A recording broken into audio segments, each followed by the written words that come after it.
Ние сме далеко од моменталните урбани трендови секаде во светот. Моменталните урбани трендови во светот е повторно навраќање на заедницата, односно навраќање на градот, на граѓаните, навраќање на улиците, на пешаците, нели не на автомобили, бидејќи улицата е една од најважните институции во градот.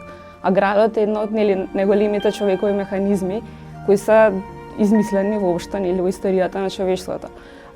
Така што овие постмодерни трендови секаде во светот се повторно навраќање на она што значи заедница, што значи емпатија помеѓу луѓето, нели спротивно од она оттуѓување кое го имаме ние денеска, создавање на место, односно placemaking се вика цел тој процес. Тоа значи креирање на место кое би го правило градот да се чувствува како дома, место кое ќе ги поканува луѓето да излезат надвор и да учествуваат во неразлични социјални активности. Меѓутоа, еве, како што гледаме во Скопје, со нели целиот подам на градежништвото, да не ме свадите погрешно, не сум против тоа, меѓутоа треба повторно да се направи градот во една човекова форма. Да се реши сообраќајот, да се направат зелени јавни површини, воопшто јавни површини кои ќе понудат најразлични содржини за граѓаните, културни, рекреативни, од било каков тип што ќе го поттикнат дружењето помеѓу граѓаните, размената на идеја. Всушност нели така се раѓа демократијата, со размена на идеи, бидејќи долку вие не се среќавате со останатите ваши сограѓани на улица и сите седиме дома, тогаш зошто воопшто живееме нели во градови, во урбана населба.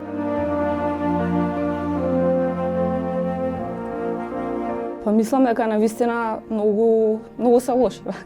Се трудам да бидам поблага, меѓутоа навистина некако како што се развива сето ова не оди многу на добро, што е многу трагично за мене, бидејќи Скопје, не само Скопје, сите градови во Македонија имаат она традиционално урбано јадро кое според сите стандарди одржлив, мислам, заедница на одржлив развој. Практично, нели долго гледаме денешниве трендови дека се оди кон тоа да бидат одржливи градовите, нели сега имаме нова технологија на паметни градови. Практично ние сме го имале тоа некаде почеток можеби на 20-тиот век. Всушност, before it was cool, нели што би се рекло на англиски. Ние имаме традиционална урбана единка која се нарекува мало и тоа е одржливо по сите норми. Значи, ние она што сме го имале, сме го заборавиле, сме го напуштиле и во целиот период на транзицијата некаде си имаме загубено, за сега повторно да се обидаме да внесеме некои западни трендови кои всушност ние само треба да видиме во нашето наследство како може тоа да го организираме на еден нов начин и повторно да го примениме.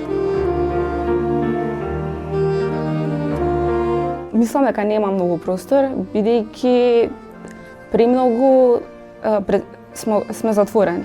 Мислам дека институциите, не само институциите, туку и луѓето помеѓу себе некако премногу се затворени во тоа што во своите познавања, во своите животи што е нормално и дека веќе почнуваме сите да одиме по некои паралелни линии кои многу ретко се содруваат. И доколку се случи тоа, не се наоѓа многу на компромис. Туку целото општество е во нека летаргична застојана состојба и се врти во круг. Не идувам на многу отвореност.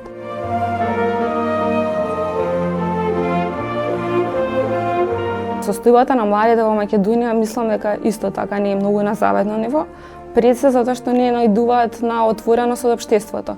Друга работа е, мислам дека имаме на веќе неколку годишна уназад историја, каде што младите се сосема на некој начин можеби злоупотребени, изманипулирани, посебно од политичките партии.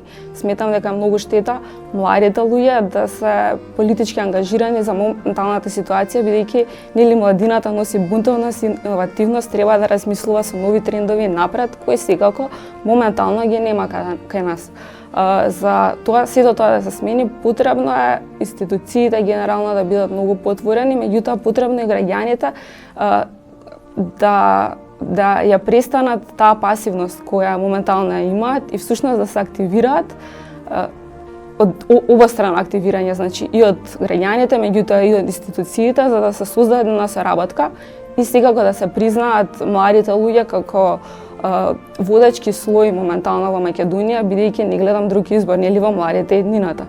Долку се најде на разбирање помеѓу овие три страни, значи младите луѓе, граѓаните и институциите сметам дека би можело да се создадат, нели повторно да се воспостават вистински вредности не само од архитектонски и урбанистички аспект, туку генерално во општеството.